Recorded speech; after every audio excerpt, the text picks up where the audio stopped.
love, disguise, and a father's regret.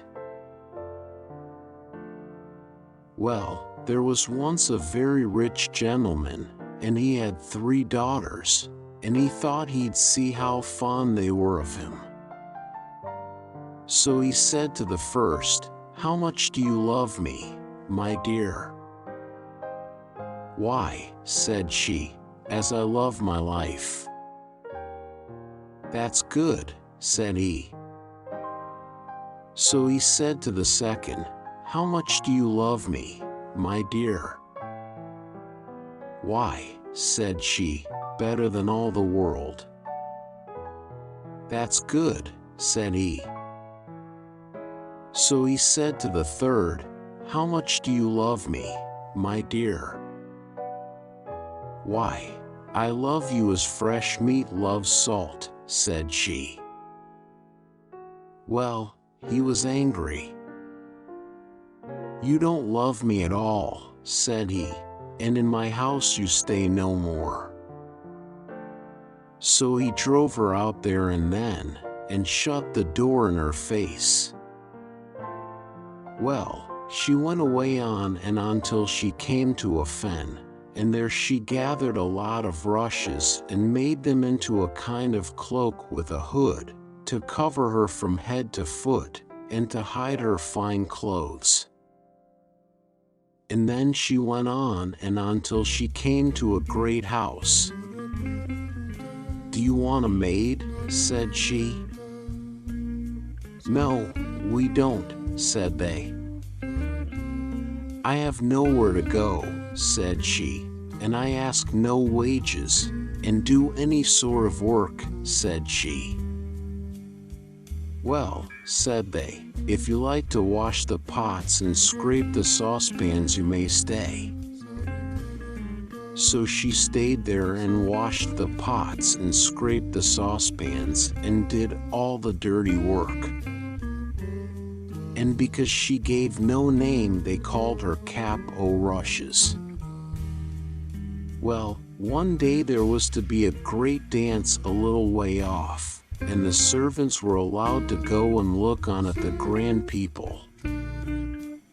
Cap o' Rushes said she was too tired Cap o' Rushes to go, so she stayed at home. But when they were gone, she offed with her Cap o' Rushes and cleaned herself and went to the dance.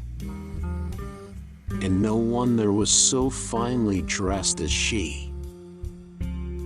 Well, who should be there but her master's son, and what should he do but fall in love with her the minute he set eyes on her? He wouldn't dance with anyone else. But before the dance was done, Cap o' Rushes slipped off, and away she went home. And when the other maids came back, she was pretending to be asleep with her Cap o' Rushes on. Well, next morning they said to her, "You did miss a sight, Cap o' Rushes." "What was that?" said she. "Why, the beautifulest lady you ever saw, dressed right gay and grand. The young master, he never took his eyes off her." "Well, I should have liked to have seen her," said Cap o' Rushes. "Well, there's to be another dance this evening, and perhaps she'll be there." But, come the evening, Cap o' Rushes said she was too tired to go with them. However, when they were gone, she offed with her Cap o' Rushes and cleaned herself, and away she went to the dance. The master's son had been reckoning on seeing her, and he danced with no one else, and never took his eyes off her. But, before the dance was over, she slipped off, and home she went, and when the maids came back she pretended to be asleep with her Cap o' Rushes on. Next day they said to her again, "Well, Cap o' Rushes, You should hop in there to see the lady." There she was again, gay and grand, and the young master, he never took his eyes off her. "Well, there," said she, "I should have liked to have seen her." "Well," said they, "there's a dance again this evening, and you must go with us, for she's sure to be there." Well, come that evening, Cap o' Rushes said she was too tired to go, and do what they would she stayed at home. But when they were gone, she offed her cap o' rushes and cleaned herself, and away she went to the dance. The master's son was very glad when he saw her. He danced with none but her and never took his eyes off her. When she wouldn't tell him her name, nor where she came from, he gave her a ring and told her if he didn't see her again he should die. Well, before the dance was over, off she slipped, and home she went, and when the maids came home she was pretending to be asleep with her cap o' rushes on. Well, next day they said to her, "There, Cap o' Rushes, you didn't come last night, and now you won't see the lady, for there's no more dances." "Well, I should have liked to have seen her," said she. The master's son tried every way to find out where the lady had gone, but go where he might, and ask whom he might, he never heard anything about her. And he got worse and worse for the love of her till he had to keep his bed. "Make some gruel for the young master," they said to the cook. "He's dying for the love of the lady." The cook set about making it when Cap o' Rushes came in. "What are you doing?" said she. "I'm going to make some gruel for the young master," said the cook, "for he's dying for love of the lady." "Let me make it," said Cap o' Rushes. Well, the cook wouldn't at first, but at last she said yes, and Cap o' Rushes made the gruel. And when she had made it, she slipped the ring into it on the sly before the cook took it upstairs. The young man drank it, and then he saw the ring at the bottom. "Send for the cook," said he. So up she came. "Who made this gruel here?" said he.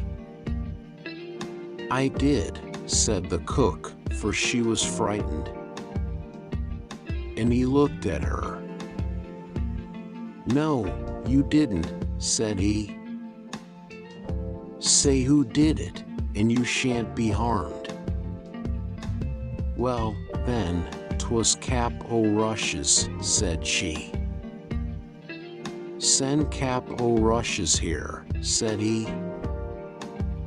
So Cap o' Rushes came. "Did you make my gruel?" said he.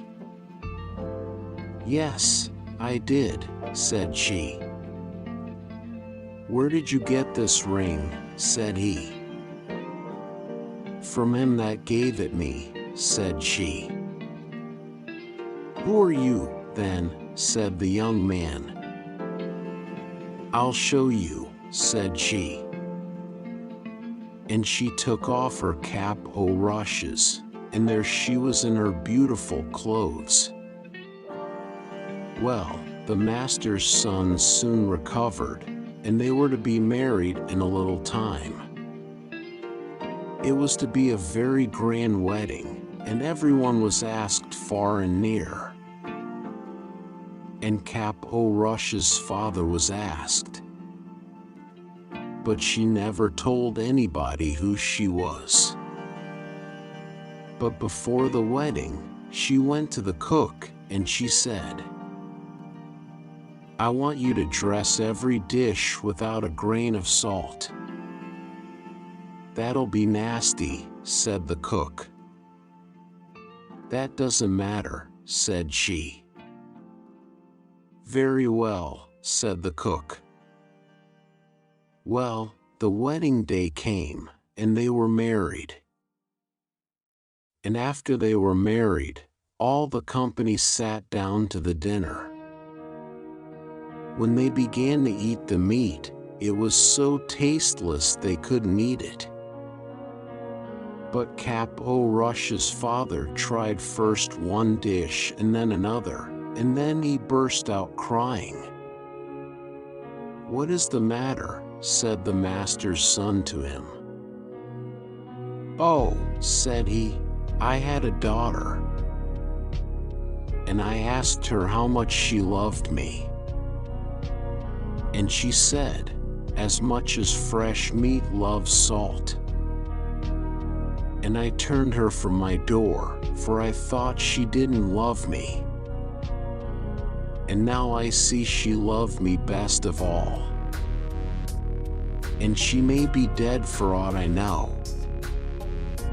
"No, father, here she is," said Cap O'Rush's. And she went up to him and put her arms round him. And so they were all happy ever after.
relaxed.